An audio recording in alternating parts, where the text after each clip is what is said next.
ni éstas sus resultados o condiciones estercolares. Se trata de cambiar nuestra actitud parasitaria. El parásito condena a muerte a aquel al que saquea y que habita sin tomar conciencia de que en un plazo determinado él mismo se condena a desaparecer, por un contrato de simbiosis. El simbionte admite el derecho del anfitrión, que es a la vez un contrato de reciprocidad. El hombre debe devolver a la naturaleza tanto como recibe de ella, convertida ahora en sujeto de derecho. A pesar de nuestro pobre conocimiento de la naturaleza, sabemos que ésta nos habla en términos de fuerzas, lazos e interacciones, lo cual es suficiente para un contrato. Serres explorará en detalle las analogías del lazo y el contrato en los últimos capítulos, titulados Ciencia, Derecho y Cuerdas de Desenlace. Además de lo que esto exige a la política y al gobierno de los hombres, Serres recupera y completa el tema religioso del amor. A la primera ley cristiana de amarnos los unos a los otros es necesario agregarle la segunda ley básica, amar a la naturaleza. Y esta fórmula que sigue a mí me encanta, que resume mucho todo el planteamiento de Serres. Dice: amar al padre natural, el suelo, y al padre humano, el prójimo, a nuestra madre humana, la humanidad, y a nuestra madre natural, la tierra. Y este creo que es el último punto. El texto de Serres no solo hace un amplio recorrido por la historia de las ciencias, el álgebra, la geometría, la física, en su tensa relación con el derecho, su reflexión también se apoya en momentos claves de la historia, la política, la filosofía y aún los mitos y las religiones. Sin embargo, y aquí me termino señalando un aspecto que me parece problemático en Serres. Serres, lo que vamos a mostrar enseguida, es que tiene una concepción supremamente negativa de las ciencias sociales. No sé si sea su formación de físico, historiador de las ciencias, pero parece que odia visceralmente a las ciencias sociales. Voy a leer eso y voy a mostrar el ideal de científico que él propone y que lo opone al científico social. El tono descalificador con el que se refiere a estas ciencias sociales contrasta con la apología casi poética que hace de la figura del científico natural, al que llama el tercero instruido, que a mí me parece que está más cerca del ideal del hombre del Renacimiento, tipo Leonardo da Vinci, que del científico actual, el científico social. Entonces lo que sigue, voy a citar en extenso una página y media del texto de Serres, donde habla del tercero excluido o el modelo del científico. El sabio actual reúne en sí mismo al legislador de tiempos heroicos y al titular moderno del saber riguroso. Sabe tejer la verdad de las ciencias con la paz del juicio. Mezcla íntimamente nuestras herencias egipcias y romanas, fuente de nuestras leyes y nuestros legados semitas y griegos, donantes de conocimiento. Integra las ciencias eficaces y rápidas en nuestros derechos lentos y prudentes. Joven y viejo a un tiempo, el sabio accede a la edad madura y continúa. Yo lo llamo tercero instruido, experto en los conocimientos formales experimentales, versado en las ciencias naturales de lo inerte y de lo viviente, al margen de las ciencias sociales, de verdades más críticas que orgánicas y de información banal y no excepcional, prefiriendo las acciones a las relaciones, la experiencia humana directa a las encuestas y los informes, viajero de naturaleza y sociedad, amante de los ríos, arenas, vientos, mares y montes, como de paisajes diversos, navegante solitario por el paso del noroeste. Tiene otro librito pequeño titulado así, El paso del noroeste, que es una reflexión sobre las humanidades y las ciencias. Paraje donde el saber positivo franquea, comunica de manera delicada y rara con las humanidades, inversamente versado en las lenguas antiguas, las tradiciones míticas y las religiones, espíritu fuerte y diablo, hundiendo sus raíces en el más profundo humus cultural, hasta las placas tectónicas más enterradas de la memoria negra de la carne y el verbo, y por lo tanto arcaico y contemporáneo, tradicional y futurista, humanista y sabio, rápido y lento, verde y curtido, audaz y prudente, más alejado del poder que cualquier posible legislador y más próximo de la ignorancia compartida por la mayoría que cualquier sabio imaginable, grande quizá pero pueblo, empírico pero exacto, suave como la seda, áspero como el lienzo resistente, errando sin cesar sobre el intervalo que separa el hambre de la saciedad, la miseria de la riqueza, la sombra de la luz y el dominio de la servidumbre, lo conocido de lo extraño, conociendo y estimando la ignorancia tanto como las ciencias, los cuentos de vieja más que los conceptos, las leyes como el no derecho, monje y granuja, solo y vagabundeando, errante pero estable, y por último y sobre todo, ardiendo de amor hacia la tierra y la humanidad. Ignoro quién sería un ejemplo de este sabio modelo que está proponiendo Serres, a menos que esté pensando en él mismo. Bueno. Entonces, para muestra y para terminar, dos citas más. Una se convierte en disputa entre visiones del mundo. Pues a menos que creamos en un primado absoluto de la visión científica del mundo, no poseemos otra herramienta que las ciencias sociales para la comprensión y el contrato entre las diferentes visiones del mundo. Eso es todo.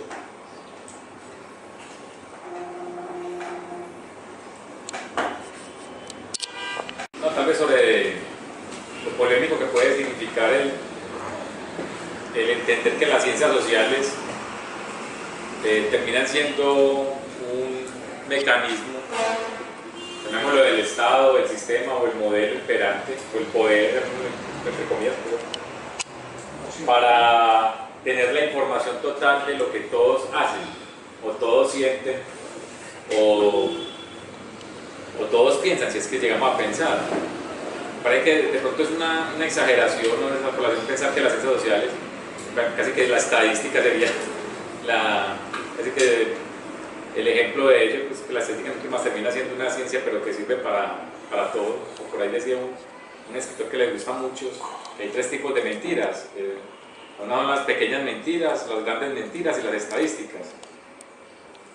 Que si podemos pensar que las ciencias sociales o el conocimiento como tal, o el que produce la academia, es conocimiento para mentir y todos poder vivir en la falsedad, en el creer que todos nos comunicamos, que todos lo sabemos, cuando de pronto tal vez era lo que Michel Serres, pensándolo aquí en este momento, sin haber leído el texto, es que también tenemos el derecho a no saberlo todo de los otros, también al derecho de no conectarnos.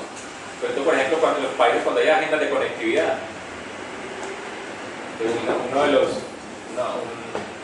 un punto donde se demuestra el supuesto desarrollo del país es qué tan conectada está la gente a internet, qué tantos medios de comunicación, sean impresos o audiovisuales, la gente tiene acceso.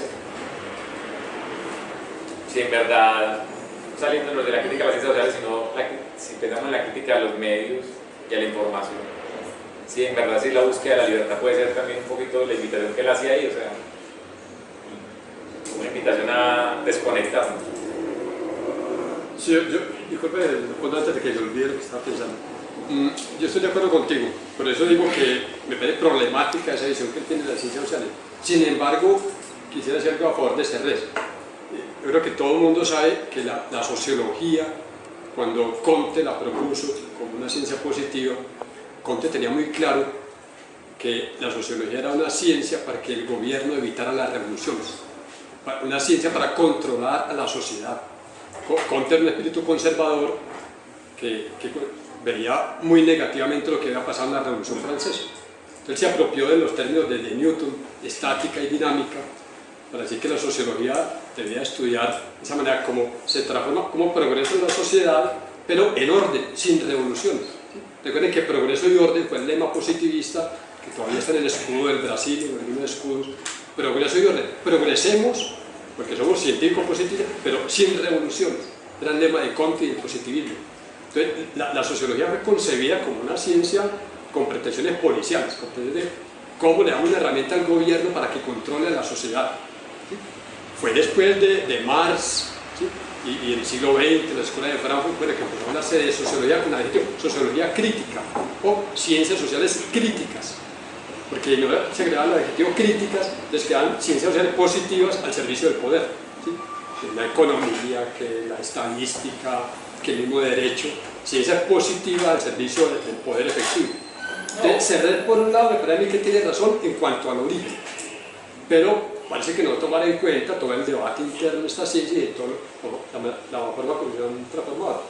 Y esa crítica que hace allí muy fuerte al modelo de democracia griego, un pueblo pequeño donde todo el mundo sabe todo sobre todo, por lo tanto todo es saber chino de los demás y cada uno es policía de los demás, para que nadie salga la norma de la polis.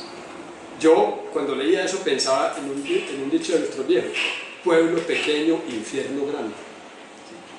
La diferencia que sentí yo cuando salí de Medellín y llegué a Popayán hace 25 años. En Popayán todo el mundo sabe con quién está saliendo, qué bares frecuentas, quién es tu amigo, quién no es tu amigo, porque es un circulito. Eso para Serret es un infierno. Entonces prefiero una urbe donde puedo caminar, nadie sabe quién soy, a nadie le interesa, puedo hacer lo que me dé la gana, porque no está la gente vigilando, este fulano de tal, de la familia tal, y está con fulana de tal. Entonces, para él la ciencia social para él terminan fomentando ese modelo. Volvamos a esa democracia de las pequeñas ciudades, de las pequeñas comunidades, donde todo el mundo controla a todo el mundo. Pero digamos, en la apuesta de amar la naturaleza y amar a la humanidad, ¿qué posibilidad hay de crear pues, conocimiento colectivo? Ya no llamamos de la categoría ciencia social o ciencia dura, física o natural, no, llamémoslo conocimiento. ¿Qué conocimiento es el que podemos compartir? ¿Cuál es el que nos sirve para pensar y actuar? Por ejemplo, seminarios de pensamiento ambiental y hábitat, pero en realidad el pensamiento sin acción se queda en eso. Y creo que todos de una u otra forma acá le apostamos a que el conocimiento sirve para proponer y hacer en consecuencia. O sea, ¿cuál es el tipo de conocimiento que podemos utilizar y recrear ahora que nos puede ayudar a mirar qué podemos hacer en este mundo que se cae a pedazos? Sí, ahora Serret respondería para el conocimiento de las ciencias naturales, la química, la biología, ciencias de la naturaleza, para superar contra las ciencias sociales. ¿Sí? Y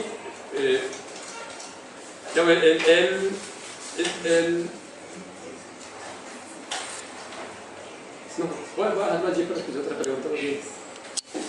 Que incide y que acompaña procesos de defensa de condiciones ambientales del territorio.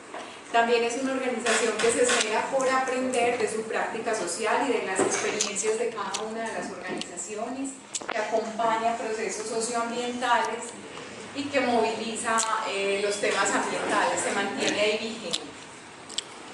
¿Cómo lo hace Pentágono? Entonces digamos que hay una apuesta que es desde la SED, que es un asunto de integralidad, lo ambiental abordado integralmente a partir de procesos que reflexionan la realidad de las comunidades, la realidad del territorio como una construcción social que es dinámica, que atiende a dinámicas geográficas, naturales, que están ahí, que no es un territorio estático, que no es una masa uniforme, sino que tiene condiciones distintas dependiendo de la historia de las poblaciones, que el territorio se va transformando dependiendo de todos esos pulsos. Entonces, cuando se atienden los temas ambientales, se atienden integralmente. Hay construcción conceptual. Pentágora, las organizaciones de Pentágora, cuando realizan sus proyectos, tienen apuestas también conceptuales. Entonces, se reflexiona lo ambiental como esa conjugación de la sociedad, la naturaleza, la cultura. Hay esa posibilidad de reflexión y de incidencia desde ahí. Lo ambiental como una construcción social, como una construcción humana, también lo entendemos en esa medida. Y el tema del desarrollo como una reflexión y una crítica a las propuestas de desarrollo. Entonces, digamos que la apuesta de las organizaciones y de las personas ha sido muy coherente desde cuestionarnos cómo incidimos nosotros en mantener una apuesta, una visión de desarrollo o favorecemos la emergencia de otras posibilidades en el territorio. Entonces somos muy autocríticos también frente a nuestras maneras de hacer, y cómo las maneras de hacer o las apuestas a las que le jugamos pues están favoreciendo un modelo o las otras posibilidades. De ahí que también en algunas ocasiones sea muy difícil apostar, pues trabajar en algunos proyectos porque ya tienen un enfoque que no da chance a que se modifique. Entonces son como parte pues de las situaciones que se encuentran las organizaciones de Pantágora en el territorio. Hay lectura del territorio y generación de información acerca de todas las dinámicas que tienen las comunidades en sus espacios, cómo los construyen, los recrean. Hay una apuesta por la creatividad, entonces no le tenemos temor a llenar nuestros proyectos de apuestas creativas, donde los barrios de estas tienen incidencias para proteger a unas poblaciones que han sido vulneradas, como son las comunidades campesinas, que ese tipo de acciones políticas tienen repercusión en unas condiciones de bienestar para ciertas comunidades que han estado marginadas y que tienen propuestas muy interesantes de adaptación y desenvolvimiento en el territorio, con los jóvenes. Pantágora es una organización que cree en los jóvenes, en la juventud, que le apuesta a procesos de empoderamiento, de transmisión de conocimiento y de relevo.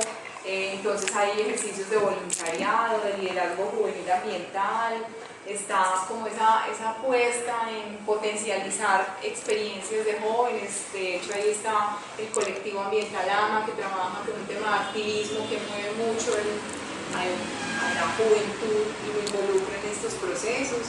Las mujeres, también tenemos una apuesta de empoderamiento de mujeres, lo hemos hecho de la mano de algunas instituciones públicas, nos hemos vinculado en Medellín con la Secretaría de las Mujeres en el tema de autonomía, de liderazgo, de propuestas de emprendimiento con un enfoque ambiental y de desarrollo rural sustentable, también procurando procesos de seguridad y soberanía alimentaria. En todas nuestras apuestas involucramos ese componente. Con organizaciones de la sociedad civil, digamos que Pantágora ha tenido como una mentoría de ciertas organizaciones que se van gestando en el territorio y tiene como apuesta acompañarlas en todos los aspectos organizativos y de estructura y de operación y de gestión. Pues algunas de las organizaciones de Pantágora tienen como esa función. Y con entes públicos también nos hemos vinculado con algunas organizaciones públicas como las corporaciones autónomas para ciertos proyectos, donde tenemos afinidad en los alcances. Entonces, en el tema de las propuestas de agroecología, ahí hemos estado, en las propuestas de movilización para constituir nuevas áreas protegidas en la jurisdicción de las corporaciones y del territorio. También ha estado ahí la visión de Pantágora, llamando la atención frente a los lugares que habría que iniciar para generarles estrategias de conservación y protección. Digamos, no es que los páramos sean más importantes que ningún otro ecosistema frente a la vida, ¿cierto? O sea, frente al agua misma. El mar es tan importante para el agua y para la vida como el páramo, y no hay uno que sea más que el otro, ¿cierto? Yo no creo que aquí hayan asuntos relacionados como con porcentajes. No creo que hayan cosas como más estratégicas que otras. Yo creo que el Amazonas no es menos importante ni más importante que los páramos, pero vamos a dedicarle este rato a hablar de la importancia de los páramos, un poco como de los páramos. Yo tengo la primera pregunta, y es, yo creo que frente a los páramos hay una cosa que es muy difícil de uno entender y de hablar frente a los páramos si uno no los conoce. O sea, si uno no ha visitado al menos uno en la vida. O sea, hoy en Colombia hay una cosa así impresionante frente al tema de los páramos, porque de alguna manera el tema del páramo de Santurbán disparó mucho la cosa, ¿sí? O sea, la minería en Santurbán, y entonces hay una comunidad que defiende el páramo, pero es una comunidad que lo ha habitado, o sea, que lo ha vivido, o sea, que depende de manera íntima de ese páramo, y que además lo comprende de una manera íntima, y ponen, digamos, el grito del aire y empiezan a despertar todo un movimiento que dice, mire, los páramos son demasiado importantes. Pero eso hay que entenderlo como desde ahí, desde ellos. O sea, no es menos importante el nevado. Por ejemplo, las zonas de nevado están más arriba de los páramos. Por definición, los páramos son aquellas zonas de montaña tropical que están entre los 3.000 metros y los 4.000 metros de altura. Y lo primero es que solo existen en los trópicos. Lo segundo que habría que decir es que los páramos, el 90% de los páramos está en Sudamérica, y que el 60% de los páramos del mundo está en Colombia. Entonces, digamos, sí, claro, eso le confiere una espectacularidad como al tema de los páramos. Y una cosa como adicional es que para el caso colombiano, el 60% de la población de este país toma agua que proviene de manera directa de los páramos. Es decir, la gente que vive en Bogotá, toda la gente del altiplano cundiboyacense toma agua del páramo de Chingazo. Y toda la gente que vive en el Valle de Aburrá, bueno, no toda la gente, pero una parte muy importante de la población, de la gente, de los que vivimos aquí en el Valle de Aburrá, tomamos agua del páramo de Santa Inés, que es el que hemos conocido como el páramo de Belmira. Y una buena parte, la totalidad de la población de Sonsón, de pueblos como Nariño, de pueblos como Norcasia, Circasia, Florencia, Berlín, toman agua que proviene del páramo de Sonsón. La mayor parte del agua de la que se surte la población de Manizales proviene del agua que hay por debajo de ese nivel, de ese parque de los Nevados, en la zona del páramo del parque de los Nevados. Que una de las cosas que hoy hemos aprendido, que hoy hemos entendido, es que, y que debemos entender y que debemos comprender, es que el medio ambiente es todo lo que nos rodea, pero también somos nosotros mismos y las relaciones de esa cosa que nos rodea con lo que nosotros mismos somos y hacemos. En otras palabras, que el medio ambiente es el universo. O sea, que no hay absolutamente nada que quede excluido del concepto de medio ambiente cuando nos referimos al medio ambiente. Porque si el medio ambiente es todo lo que me rodea, más yo mismo, eso es lo que en matemática o en teoría de conjuntos se llama el conjunto universal. A más A complemento, que es todo lo que le falta para ser igual al universal, es el universo. Entonces sí, los páramos son una cosa absolutamente maravillosa. Yo creo que es demasiado importante que teniendo un sistema singular en nuestro territorio tan cerquitica, tenemos el páramo de Belmira, como decíamos ahorita, ¿cierto? Ese complejo de Santa Inés en el que hay 6 municipios ahí involucrados. Santa Fe de Antioquia tiene páramo, Olaya tiene páramo, Santa Rosa de Osos tiene páramo, Entre Ríos tiene páramo, San José de la Montaña tiene páramo, que son ecosistemas, unos lugares a los que uno debería ir al menos una vez en la vida y verlos más que en fotos, porque sin lugar a dudas son lugares de una magia extraordinaria. Es decir, y no es un asunto de cuna, es un asunto que tiene que ver con una convicción profunda. Hoy andamos desde la gobernación de Antioquia montados en una estrategia que es convertir esos territorios de páramo que han sido propiedad de mineros, propiedad de ganaderos, propiedad de paperos, que los páramos de Antioquia se conviertan en territorios públicos, en territorios que sean de todos, que no sean de nadie, territorios donde no se puedan desarrollar ningún tipo de actividad económica y que los garanticemos para la posteridad, para nosotros mismos y para la posteridad.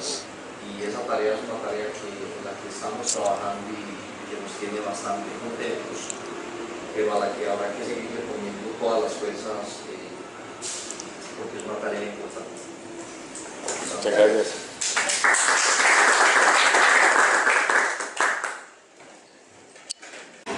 Teatros como hábitat de ciudad, en el hábitat de la ciudad.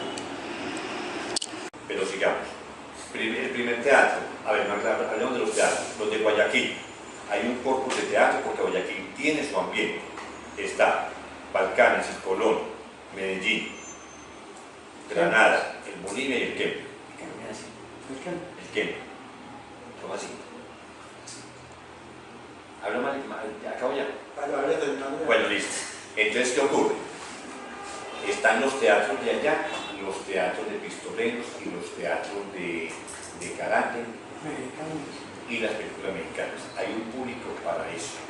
Uno hablaba con un señor que iba ya a ver ese tipo de cine, después le hablaba uno de Ringo, de Santana, de Dayango, de Filippus, que era una gente especializada. Sí, caminamos de aquí para arriba, hasta de Bolívar hasta el Teatro Guadalupe, lo que es ahora el Teatro Villanueva, está un poco suave.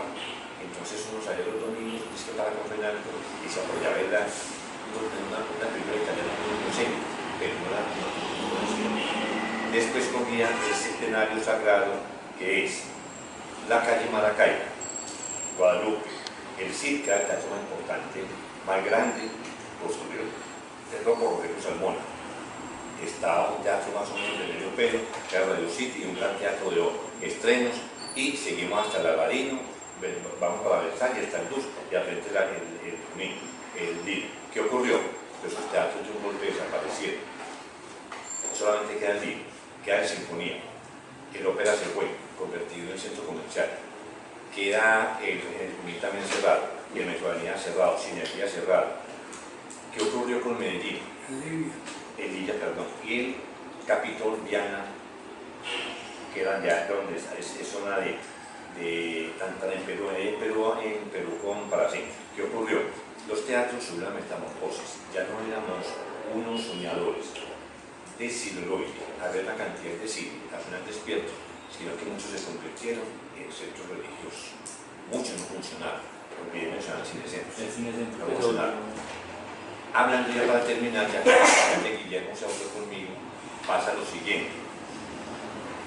Medellín tenía su cuerpo de teatros, están los barrios, Manrique, Castilla, Belén, La América, tenían sus teatros, los teatros. Medellín.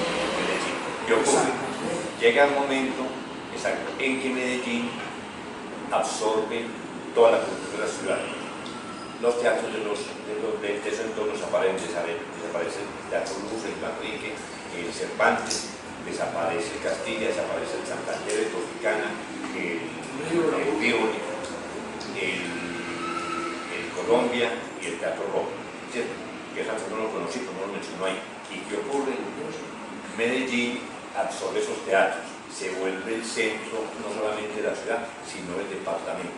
Pero de un tiempo para acá se vean los negociantes, no, vamos a hacer los centros comerciales. ¿Qué es un centro comercial? Es un pequeño centro donde no hay limoneros, no hay vendedores de droga, no hay prostitutas, sino que es el centro muy ¿cómo se dice? Aséptico.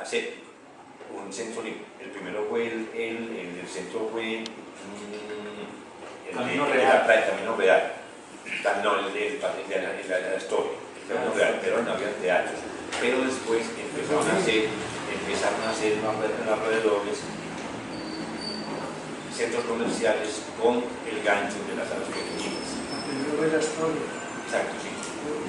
Entonces, ¿qué ocurre? Los teatros se desplazan para la periferia de Medellín, pero ya uno viene al centro y uno para el cine, por allá, para ir a vender, o sea, a todo eso, entonces uno tiene, yo no sé, uno se vuelve como resabiado, mejor la consigue uno, como sea. ¿Qué ocurre con esto? El centro de Medellín perdió una cantidad de público, la gente que hace los teatros, las familias que venían. ¿Qué ocurre ahora de la gente? La gente se va para el tesoro a ver vitrinas y a comer allá. El centro tampoco se va a poner. Hay muchas teorías sobre la desaparición del centro, pero queda lo siguiente: el abandono irracional, el descaro de que no hay políticas públicas para el centro, de que el centro que es histórico, la ciudad inicial, que es la que mencioné ahorita, está perdida para nosotros. Hacen proyectos, hacen cosas que yo no sé, 50.000 cuestiones, no se ven. Si nosotros leemos determinadas novelas o cogemos guías turísticas por las ciudades, vemos que hay lugares de presencia. una vez leí una guía sobre Londres y me llamó la atención algo que le hice una propuesta al concejal. En esta casa había una placa, en esta casa vivió Sigmund Freud en tal época. ¿Sí? En Antepaz y de Londres es una ciudad muy linda, y la construyó solamente. Hay preocupación por la ciudad, no es un elogio del pasado, como decía estos días un muchacho de Medellín, que dice que ¿cómo se llama esta palabra? La añoranza no es, ¿cómo es?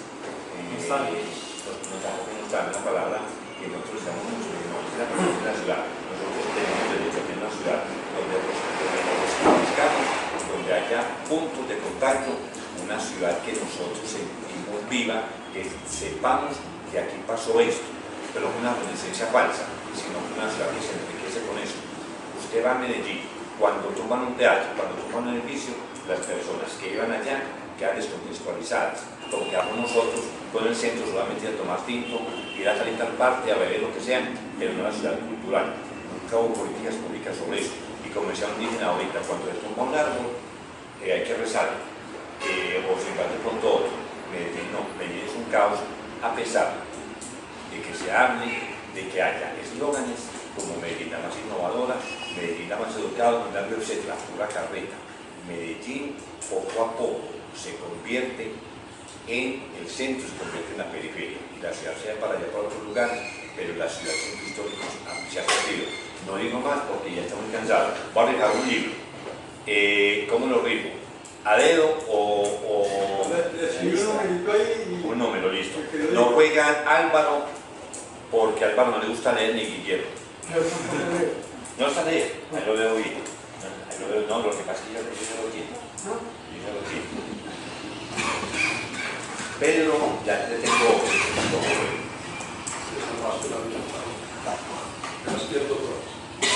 Me da con tu número aquí, o lo regalo así. ¿Cómo? Bueno, bueno. No miren que esto es un regalo de una parte. Ya nadie visto a Dios. El número de teatros que desaparecieron.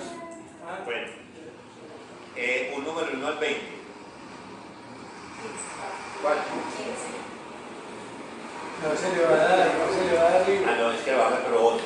19. Pero muñeca, usted me el pensamiento a mí. Ahora obrero. Porque los afanes y los intereses y las dinámicas del capital es explotar y sobreexplotar hasta llevar a la condición de miseria humana a ese trabajador en términos de la producción de riqueza y mercancía para el consumo. Eso dio ya, como lo he dicho, las famosas revoluciones en su mayoría y en su gran contexto, lo que se llama